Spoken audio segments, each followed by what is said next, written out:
जय हिंद साथियों, आप सभी का स्वागत करता हूं आप सभी के अपने चैनल स्मार्ट स्टडी डीएस में। साथियों, आज के इस सेशन में हम जो क्वेश्चंस देखने वाले हैं वो हूबहू एमपी पुलिस कांस्टेबल की परीक्षा में देखने को मिलेंगे।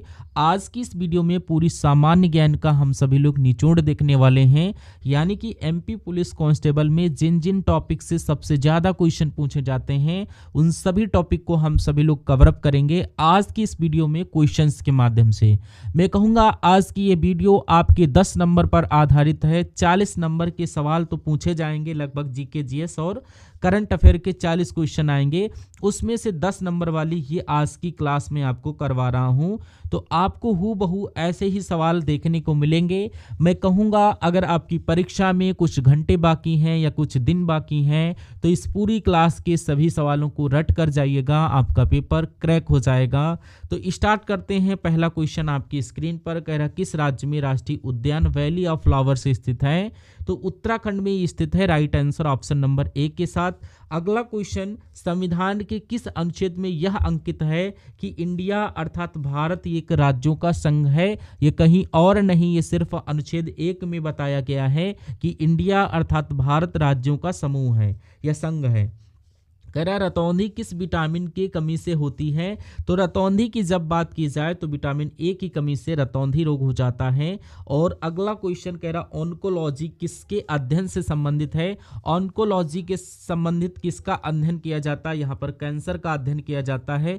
Right answer option number B के साथ। साथियों, सुपर फास्ट वाली क्लास में जितने क्वेश्चन आपको तेजी से करवाए जा रहे हैं उतने क्वेश्चन आप सभी लोग तैयार कर लीजिए, क्योंकि समय आपके पास बिल्कुल भी नहीं बचा है। बहुत तेजी के साथ सिर्फ वही चीजें जो परीक्षा में छपेंगी। कह रहा है, निम्नलिखित में से कौन ऊष्मा का सर्वोत्तम चालक होता है? यहाँ पर वैसे तो चांदी होता है, अगर यहाँ पर ऑप्शन 1 को चुनना हो तो हम पारे को चुन लेते हैं। नेक्स्ट क्वेश्चन कह रहा है, विटामिन ए का रासायनिक नाम क्या होता है? तो ये विटामिन ए का रासायनिक नाम रेटिनॉल होता है। अगर रेटिनॉल आपका जवाब है तो बिल्कुल सही हो जाता है। कह रहा है, केल्विन मान से मानव शरीर का तापमान कितना होता है? तो ये कितना होता है अगर बात करें तो ये यहाँ पर आप सभी से पूछा जा रहा है 310 केल्विन। यहाँ पर आप सभी लोग सही करिएगा। कह रहा है, यहाँ पर कौन से रोग टाइगर मच्छरों द्वारा संचालित नहीं होता है?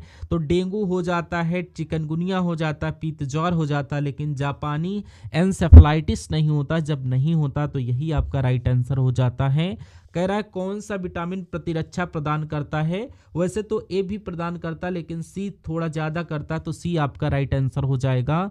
अगला कह रहा है, एनाटॉमी विज्ञान की एक शाखा है जिसमें किसका अध्ययन किया जाता है?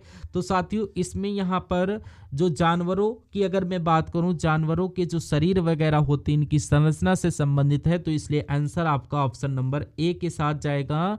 और अगला क्वेश्चन देखिए, कह रहा है, मेरु रज्जु तथा मस्तिष्क पर चढ़ी झिल्ली में सूजन आ जाने से होने वाला कौन सा रोग होता है? तो उस रोग को हम लोग क्या कहते हैं? मेनिंजाइटिस रोग कहते हैं। मेनिंजाइटिस आपके सवाल का बिल्कुल करेक्ट आंसर हो जाएगा। अगला क्वेश्चन कह रहा, गायत्री मंत्र का उल्लेख साथियों कहाँ पर मिलता है? तो गायत्री मंत्र का उल्लेख कहाँ पर मिलता है? ऋग्वेद में मिलता है। ऋग्वेद अगर आपका जवाब है तो बिल्कुल सही है। निम्नलिखित में से अगर पूछ लिया जाए विटामिन ए का सर्वोत्तम स्रोत अगर पूछ लिया जाए तो गाजर होता है। और अगला क्वेश्चन यहाँ पर कह रहा है, सबसे तेज कंप्यूटर कौन सा है? Mini computer, micro computer, mainframe computer या सुपर कंप्यूटर?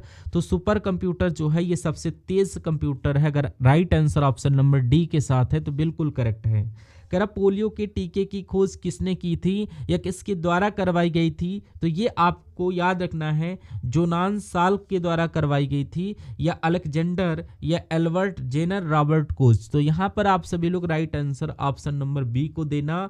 यहाँ पर जोनास साल्क आपका जवाब होगा राइट, क्योंकि पोलियो के टीके की खोज इन्हीं के द्वारा की गई थी। इंपॉर्टेंट क्वेश्चन है, आंसर ऑप्शन नंबर बी के साथ। कह रहा, ऑर्निथोलॉजी के अंतर्गत किसका अध्ययन किया जाता है? तो यहाँ पर किसका अध्ययन किया जाता है? पक्षियों का अध्ययन किया जाता है या यहाँ पर ऑप्शन नंबर डी में ये लिखा हुआ है, तो इस क्रम में राइट आंसर डी के साथ। कह रहे निम्नलिखित में से कौन सा एक रोग वायरस के द्वारा फैलता है, वायरस द्वारा फैलने वाला रोग इसमें से कौन सा है। ये आपका हेपेटाइटिस है, हेपेटाइटिस आप सभी का राइट आंसर हो जाएगा। ये एक वायरस यानी कि विषाणु के द्वारा फैलने वाला रोग है। उसके बाद कह रहा है जो दाची-गाम वन्यजीव अभ्यारण्य निम्नलिखित में से किस राज्य में स्थित है, तो ये जम्मू कश्मीर में स्थित है। जम्मू कश्मीर आपका राइट आंसर हो जाएगा। कह रहा विटामिन ए एवं विटामिन बी के आविष्कारक कौन है, मुझे बताइए। विटामिन ए एवं बी की बात की जाए तो ये आपका जवाब यहाँ पर क्या होगा राइट आंसर, फटाफट बताइए। तो अगर यहाँ पर आपसे पूछ लिया जाए इनकी विटामिन वगैरह की खोज किसने की, तो ये आपको नाम बताना है हॉपकिंस का।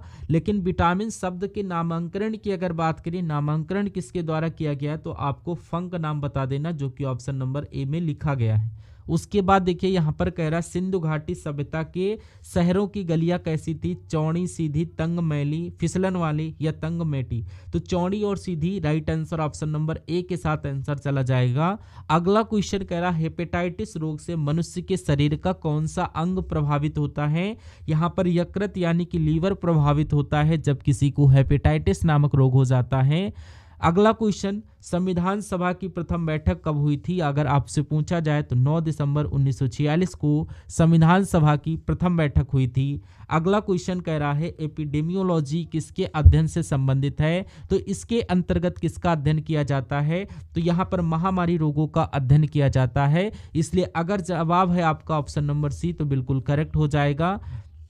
कह रहा है यहाँ पर भोजन में उपस्थित ऊर्जा को मापा जाता है किसके माध्यम से, कैलोरी से, सेल्सियस में, केल्विन में या फिर उपयुक्त में से कोई नहीं। तो जब भी आप सभी लोग भोजन की जो खाते हो, जो उसमें ऊर्जा होती है, तो ये ऊर्जा किसके माध्यम से माप सकते हैं हम सभी लोग, कैलोरी, सेल्सियस, केल्विन या उपयुक्त में से कोई नहीं। तो हम लोग कैलोरी से ही मापते हैं कि इस भोजन से हमें इतनी कैलोरी प्राप्त हुई, इतनी ऊर्जा प्राप्त हुई। और अगर यहाँ पर पूछ लिया जाए सीपीयू का पूर्ण रूप क्या है, फुल फॉर्म अगर पूछी जाए तो सेंट्रल प्रोग्राम यूनिट नहीं, सेंट्रल प्रोग्राम यूसेज नहीं है, सेंट्रल प्रोसेसिंग यूनिट होती है सीपीयू का full form. Answer option number C के साथ। कह रहा एलिसा परीक्षण किया जाता है, एलेक्सा परीक्षण कब किया जाता है, तो ये किसके लिए किया जाता है, ये बात आप सभी को कुल मिलाकर के कमेंट बॉक्स में बताना है। तो यहाँ पर टाइफाइड की पहचान के लिए नहीं होता है, मधुमेह की पहचान के लिए नहीं होता है, क्षय रोग की पहचान के लिए नहीं होता है। तो एलिसा परीक्षण ये एड्स की पहचान के लिए किया जाता है। इस क्रम में right answer option number C के साथ एचआईवी वगैरह में किया जाता है। और कह रहा है निम्नलिखित में से कौन सा रोग कीटों के काटने से होता है, इंपॉर्टेंट क्वेश्चन है। तो ये कीट के काटने से कौन सा रोग होता है, दमा नहीं होगा, निमोनिया भी नहीं होगा, ये आपका डेंगू होगा। Dengue right answer option number C के साथ। कह रहा है निम्नलिखित उत्पादों में से कौन सा उत्पाद पेंटियम नाम से बेचा जाता है, तो माइक्रो प्रोसेसर आपका राइट आंसर हो जाता है, राइट आंसर। अगला क्वेश्चन कह रहा है निम्नलिखित विटामिन में से कौन से विटामिन में कोबाल्ट पाया जाता है, तो विटामिन B12 में कोबाल्ट पाया जाता है, right answer option number B के साथ। अगला क्वेश्चन आपकी स्क्रीन पर देखिए इस सवाल को और बताइए आपका जवाब क्या होगा।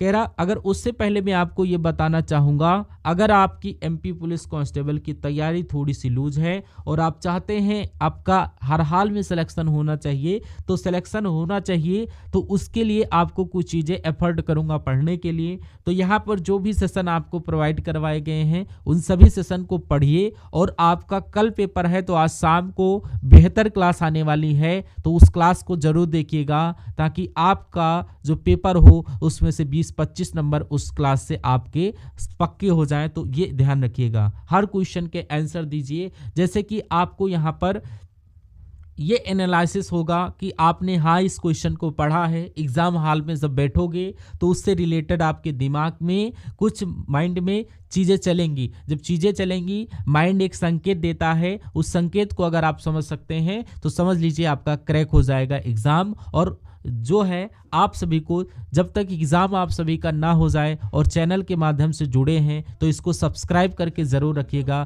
ताकि आप सभी को इससे रिलेटेड जो भी आपके सेशन प्रोवाइड करवाए जाएं उन सभी सेशन को वॉच कर सकें। तो इस क्रम में अगला क्वेश्चन देखिए यहाँ पर क्या दिया गया है इसको देखिए और राइट आंसर बताने की कोशिश करिए। कह रहा है रानीखेत बीमारी किस जीव से संबंधित है, तो ये मुर्गियों से होती है, right answer option number C के साथ। कह रहा है दुधवा राष्ट्रीय उद्यान कहाँ पर स्थित है, तो ये आपका उत्तर प्रदेश में स्थित है। अगला देखिए कह रहा है टेटनेस रोग निम्नलिखित में से किस नाम से भी जाना जाता है, ये आपको बताना है। टेटनेस रोग को हम और किस नाम से जानते हैं, इस क्रम में आप सभी लोग राइट आंसर ऑप्शन दीजिए। तो यहाँ पर टिटनेस रोग इसमें से किस नाम से भी जाना चाहता है, फटाफट आप सभी लोग बताइए कमेंट बॉक्स में। क्या काली खांसी के नाम से जानते हैं या फिर यहाँ पर लैग्जा, तो यहाँ पर लैग्जा बीमारी के नाम से इसको जाना जाता है। याद रखिएगा ऑप्शन नंबर ए के साथ करेक्ट आंसर हो जाएगा।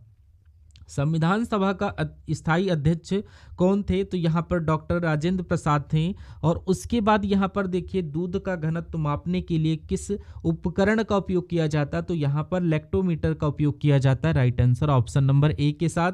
अगला देखिए कह रहा है तपेदिक रोग किस कारण से होता है, जीवाणु की वजह से, प्रोटोजोआ, विषाणु या कवक। मैं कहूँगा बैक्टीरिया यानी कि जीवाणु की वजह से तपेदिक नामक रोग होता है।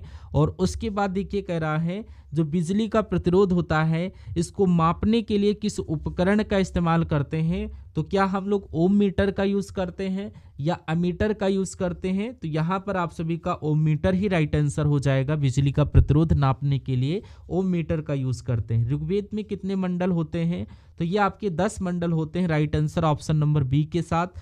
प्लाज्मोडियम परजीवी का वाहक कौन है, तो ये आपको पता है मच्छर यानी कि ऑप्शन नंबर सी मच्छर का वाहक है। राइट आंसर सी के साथ। अगला देखिए कह रहा पंचमढ़ी जीव संरक्षण क्षेत्र कहाँ पर स्थित है, आंध्र प्रदेश, मध्य प्रदेश, अरुणाचल प्रदेश, हिमाचल प्रदेश। अगर आपका एग्जाम मध्य प्रदेश पुलिस का है तो पंचमढ़ी जीव संरक्षण क्षेत्र मध्य प्रदेश में स्थित है। Right answer option number B के साथ।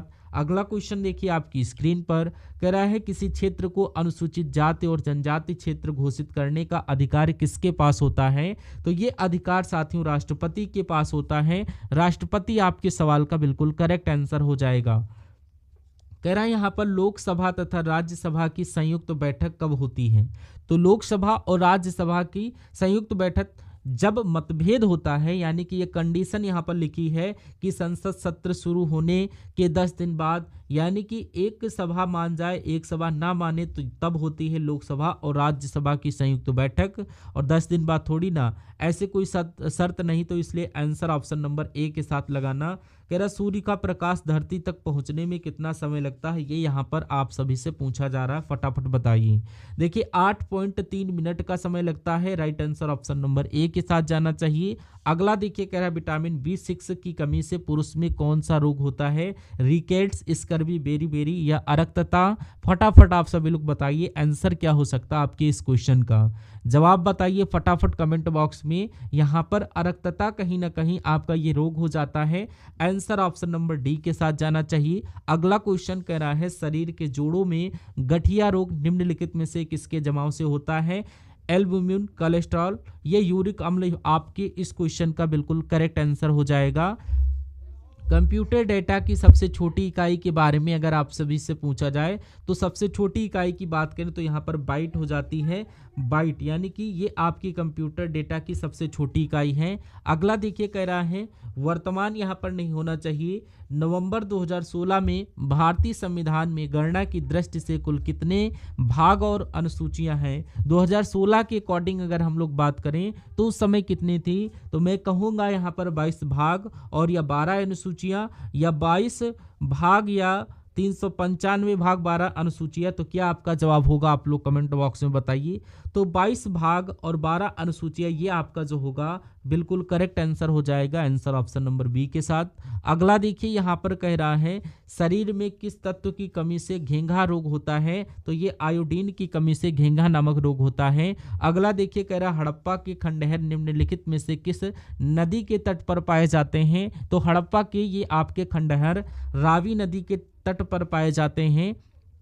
कह रहा है भारत के निम्नलिखित टाइगर रिजर्व में कौन सा मिजोरम में अवस्थित है, तो ये मेलघाट, बुक्सा या डंफा टाइगर रिजर्व की जब बात करते हैं तो ये मिजोरम में स्थित है। उसके बाद देखिए अगला क्वेश्चन कह रहा कंप्यूटर की स्थायी स्मृति को क्या कहते हैं, तो स्थायी स्मृति को हम लोग रोम कहते हैं, यानी कि ये इसका फुल फॉर्म आप सभी को कमेंट बॉक्स में बताना है। कह रहा है यहाँ पर शिवपुरी राष्ट्रीय पार्क कहाँ स्थित है? तो ये अगर आप सभी से पूछा जाए तो इसका राइट आंसर बताइए। शिवपुरी राष्ट्रीय पार्क ये कहाँ पर स्थित है? ये अगर आप सभी से पूछा जाए तो ये आपका मध्य प्रदेश में स्थित है, शिवपुरी राष्ट्रीय पार्क। आपसे यहाँ पर परीक्षा में पूछा जाएगा तो आप सभी लोग शिवपुरी राष्ट्रीय पार्क कहाँ पर स्थित है, तो ये आप सभी लोग क्या बताओगे? राइट आंसर बताइए। तो यहाँ पर राइट आंसर यहाँ पर मध्य प्रदेश ही लगाना है। अगले क्वेश्चन की अगर बात करें तो यहाँ पर आपकी स्क्रीन पर देखिए और राइट आंसर बताइए कि क्या जवाब होगा आप सभी का। कह रहा है मोहनजोदड़ो के खंडहर निम्नलिखित में से किस नदी के तट पर पाए जाते हैं? तो मोहनजोदड़ो के खंडहर निम्नलिखित में से किस नदी के तट पर पाए जाते हैं? तो ये सिंधु नदी के तट पर पाए जाते हैं। सिंधु आपका जवाब है। अगला देखिए, कह रहा वेदों की संख्या कितनी है? तो भाई साहब वेदों की संख्या यहाँ पर 4 है। अगला क्वेश्चन कह रहा है इलेक्ट्रॉनिक कंप्यूटर का आविष्कार किसके द्वारा किया गया? तो माल यहाँ पर अलेक्जेंडर ग्राहम बेल के द्वारा भी नहीं है, ये जॉन मॉसली और यहाँ पर एक तो यहाँ पर मौचली और दूसरे यहाँ पर जेपी एकर, कौन से? इन दोनों लोगों के द्वारा यहाँ पर ये कंप्यूटर का आविष्कार किया जाएगा, वो ऑप्शन नंबर डी के साथ जाना चाहिए। उसके बाद देखिए कह रहा है पहला यहाँ पर यूजेनिक्स किसके अध्ययन से संबंधित है? यूजेनिक्स किसके अध्ययन से संबंधित है? तो यूजेनिक्स की अगर मैं बात करूं तो ये आपका किसके अध्ययन से संबंधित है? तो यहाँ पर ये आनुवांशिक घटकों में फेरबदल के कारण मनुष्य में हुए परिवर्तन जो होते हैं उससे संबंधित है। इसके right answer option number D के साथ। कह रहा है यहाँ पर वर्ष 1938 में किस व्यक्ति ने वयस्क मताधिकार के आधार पर संविधान सभा के गठन की मांग की थी? तो ये किसने काम किया था? ये काम पंडित जवाहरलाल नेहरू के द्वारा किया गया था, इसलिए right answer option number B के साथ। उसके बाद देखिए काजीरंगा राष्ट्रीय उद्यान कहाँ पर स्थित है? तो ये कहाँ पर स्थित है? ये असम में स्थित है, right answer option number D हो जाएगा। अगला क्वेश्चन कह रहा है निम्नलिखित में से कौन सी एक यंत्र सामग्री नहीं है? तो यहाँ पर माउस है, प्रचालन तंत्र, प्रिंटर, कीबोर्ड। तो यहाँ पर कौन सी नहीं है ये आपसे कुल मिलाकर के पूछी जा रही है। तो आप सभी लोग right answer option number B के साथ लगाएंगे, क्योंकि प्रचालन तंत्र ये आपके जो है यंत्र सामग्री नहीं है। यंत्र सामग्री नहीं है तो ये आपका राइट आंसर हो जाएगा। सौर प्रणाली की खोज किसके द्वारा की गई थी? तो ये कॉपरनिकस के द्वारा की गई थी सौर प्रणाली की खोज। कह रहा सुपर कंप्यूटर के लिए शब्द लंबाई का परास कितना होता है? तो यहाँ पर लंबाई का परास 128 बीट तक होता है, right answer option number D के साथ। कह रहा काजीरंगा किस लिए जाना जाता है? तो ये एक सींग वाले गैंडे के लिए जाना जाता है काजीरंगा। उसके बाद देखिए वैज्ञानिक जिन्होंने सबसे पहले यहाँ पर सूर्य के चारों ओर जो पृथ्वी घूमती थी वो कौन थी? वो वैज्ञानिक यहाँ पर नाम पूछा जा रहा है उन वैज्ञानिक का। तो आप सभी लोग क्या बताओगे नाम? एक बार कमेंट बॉक्स में बताइए फटाफट कि वैज्ञानिक जिन्होंने सर्वप्रथम खोज की कि पृथ्वी सूर्य के चारों तरफ घूमती है। तो कॉपरनिकस आपके इस क्वेश्चन का बिल्कुल करेक्ट आंसर हो जाएगा। अगला क्वेश्चन आपकी स्क्रीन पर है निम्नलिखित में से कौन से ग्रहों के चारों ओर घूमने वाले उपग्रह नहीं हैं? तो क्या आपका जवाब यहाँ पर हो सकता है उपग्रह, या फिर आपको यहाँ पर बताने की कोशिश करना है मंगल तथा शुक्र, या बुध तथा शुक्र, मंगल तथा बुध, वरुण तथा प्लूटो? तो निम्नलिखित में से कौन से ग्रहों के चारों ओर घूमने वाले उपग्रह नहीं है? अगर नहीं है ये क्वेश्चन आ जाए तो आप लोग बताइए क्या राइट आंसर जाएगा कमेंट बॉक्स में फटाफट। तो बुध और शुक्र अगर आपका जवाब है तो बिल्कुल करेक्ट आंसर हो जाएगा। अगला क्वेश्चन देखिए, कह रहे हैं निम्नलिखित में से कौन सा तारा पृथ्वी के सर्वाधिक समीप है? तो सबसे ज्यादा नजदीक की अगर बात करें तो सूर्य आपका जवाब हो जाएगा। उसके बाद देखिए कह रहा है विशाल स्नानागार कहाँ पर मिला था? तो ये आपका मोहनजोदड़ो में मिला था। उसके बाद निम्नलिखित में से ये आपका छूट गया है। कह रहा है विशाल स्नानागार निम्नलिखित में से कौन औसत दूरी को खगोलीय एकक कहा जाता है? तो सूर्य तथा पृथ्वी के बीच की दूरी को खगोलीय एकक कहा जाता है। वैदिक काल में राजा जनता से जो कर वसूलता था उस कर को क्या कहते थे? उसको जजिया कर कहा जाता था। ये आपसे यहाँ पर पूछा जा रहा है, फटाफट आप सभी लोग बताइए। जो वैदिक काल में राजा जनता से जो कर वसूल करते थे उसे क्या कहते थे? तो उसको हम लोग क्या कहते थे? आप सभी लोग बताइए। वैदिक कर या जजिया कर? तो यहाँ पर बलि के नाम से जाना जाता था। वो आपको गलत मैंने कंफ्यूज करने के लिए किया था, बलि के नाम से जाना जाता था। कह रहा है यहाँ पर कंप्यूटर सिस्टम के किस भाग को भौतिक रूप से स्पर्श किया जाता है, हार्डवेयर आपका जवाब होगा। अब अगला क्वेश्चन कह रहा है निम्नलिखित में से कौन सा शब्द भारत के संविधान की उद्देशिका में नहीं है, समाजवादी, पंथ निरपेक्ष और प्रभु संपन्न लेकिन लोक कल्याण नहीं है तो यही आपका राइट आंसर हो जाएगा। उसके बाद देखिए विटामिन डी का सर्वोत्तम स्रोत क्या है, तो सूर्य का प्रकाश ही विटामिन डी का सर्वोत्तम स्रोत। और उपनिषदों की संख्या कितनी अगर आप सभी से पूछ लिया जाए तो आप सभी लोग क्या बताओगे, 108 है। और अगला मध्यरात्रि सूर्य का क्या अर्थ है, शांति प्रकाश, उद्यमान सूर्य, बहुत चमकदार चंद्रमा, या फिर आपका सूर्य का ध्रुवीय वृत्त में देर तक चमकना। क्या होगा जवाब, एक बार कमेंट बॉक्स में फटाफट बताइए इस क्वेश्चन का राइट आंसर। मध्यरात्रि सूर्य का क्या अर्थ है, एक बार कमेंट बॉक्स में बताइए इस क्वेश्चन का राइट आंसर।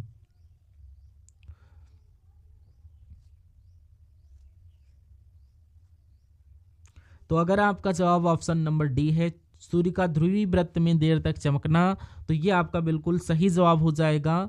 और आज के सेशन में ये आपका लास्ट अंतिम ये क्वेश्चन था। तो ये कैसी लगी एक क्लास, एक बार कमेंट बॉक्स में ज़रूर बताइएगा। और उसके अलावा मैं आपको बता देना चाहता हूँ, अगर आप अपने साथियों पेपर को क्रैक करना चाहते हैं और यहाँ पर अभी तक कोई तैयारी नहीं है, तो सारे जितने सेशन आप सभी को प्रोवाइड करवाए जा रहे हैं उन सभी सेशन को वॉच करिए। और 10 मॉडल पेपर से यहाँ पर क्वेश्चंस को निकाल कर आप सभी को क्लासेस प्रोवाइड करवाई जा रही हैं। और कल आपका एग्जामिनेशन है, best wishes for your examination. और जितने भी आपको सेशन प्रोवाइड करवाए जाएं तो सारे के सारे सेशन वॉच करिए और अपने एग्ज़ाम को क्रैक कर लीजिए। ठीक है, हम सभी लोग मिलते हैं आने वाले सेशन।